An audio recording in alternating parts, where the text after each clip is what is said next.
नमस्कार दोस्तों।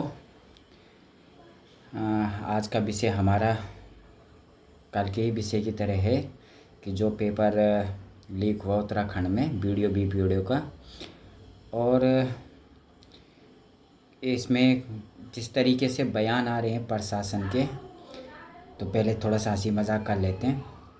हमारा एसएसपी महोदय से और जो भी बड़े अध्यक्ष यूके ट्रिपल एससीसी के हैं, आप ऐसे ही बयान देते रहें जिस तरीके से आप बयान दे रहे हैं, और वो भी एक पढ़े लिखे युवा वर्ग के सामने कि पेपर के 3 ही पेज तो बाहर आए थे।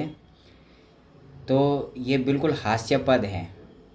आप समझ सकते हैं जब आपके यहाँ जैमर लगे हुए हैं, आपकी इतनी चेकिंग हो रही है, सघन चेकिंग हो रही है परीक्षा हॉलों से लेके, गेट से लेके, और पुलिस भी लगी हुई है। आप अपने साथ अपने एक चाबी का छल्ला नहीं ले जा सकते, वहाँ चाबियाँ नहीं ले जा पा रहे हैं, आप हाथ का कड़ा नहीं ले जा पा रहे हैं, और उसके बाद आप इस तरीके के बयान देते हो कि जी 3 ही पेज बाहर आए हैं। तो आप खुद छवि का हंसी का पात्र हो, और कुछ नहीं। तो शायद मेरे को नहीं लगता कि अब आपको नौकरी करने की भी ज़रूरत पड़ेगी, क्योंकि आपको इतनी पब्लिसिटी मिल जाएगी इस तरीके की बातों से कि आप यूट्यूब पे छा जाओगे। आपको अब नौकरी करने की ज़रूरत नहीं है, जहाँ तक मुझे लगता है ऐसा। और आपके यूट्यूब से और फेसबुक से इतना पैसा आ जाएगा कि आपको कुछ करने की ज़रूरत है नहीं। आप ऐसे ही काम करते रहिए। आपको अगर होना ही था, अगर आपने पुलिस की वर्दी पहनते समय, अगर या अध्यक्ष बनते समय किसी पद की अगर शपथ ली हो, तो आपको होना चाहिए था कि आप छात्रों के साथ आकर, उनके साथ बैठकर और इस समस्या को दूर करते जो ये पेपर लीक की घटनाएं हैं। लेकिन आप कुछ मंत्रियों के बच्चों का भविष्य बनाने के लिए, और जिस तरीके से लीपापोती की जा रही है कि जी हमने गिरफ्तार कर लिया है। अच्छा, मेरे को एक चीज़ बताइए, जिस अपराधी का आप नाम ले रहे हो खालिद का, वो 3 साल पहले तक आपके किसी ही सरकारी डिपार्टमेंट में संविदा पे नौकरी कर रहा था। यहाँ वो भी दूसरे प्रदेश से आके। आप सोच सकते हैं कि उत्तराखंड के युवा कई सालों से बेचारे संविदा पे नहीं लग पा रहे हैं आपकी नीतियों के कारण, या जो संविदा पे लगे हुए भी हैं वो उनका भविष्य भी अंधकारपूर्ण है।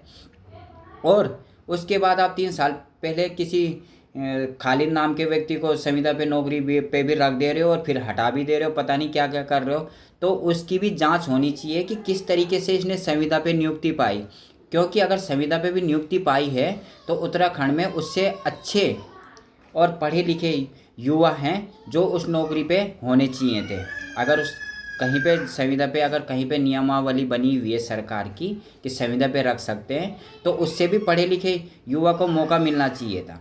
लेकिन आप लोग चंद पैसों में बिक कर, और जो ये सरकारी नौकरियां, चाहे वो संविदा हो चाहे आउटसोर्स के नाम पे बांट रहे हो, तो आपके भी हाल नेपाल के जैसे होने वाले हैं। नेपाल के जो बच्चों ने जिस तरीके से आंदोलन किया, और वहाँ की मंत्री संतरियों को, वहाँ के अधिकारियों को जिस तरीके से भागना पड़ा किसी को देश छोड़ के, और जनता ने उनकी वो धुलाई की, वो धुलाई आप लोगों की भी होने वाली है।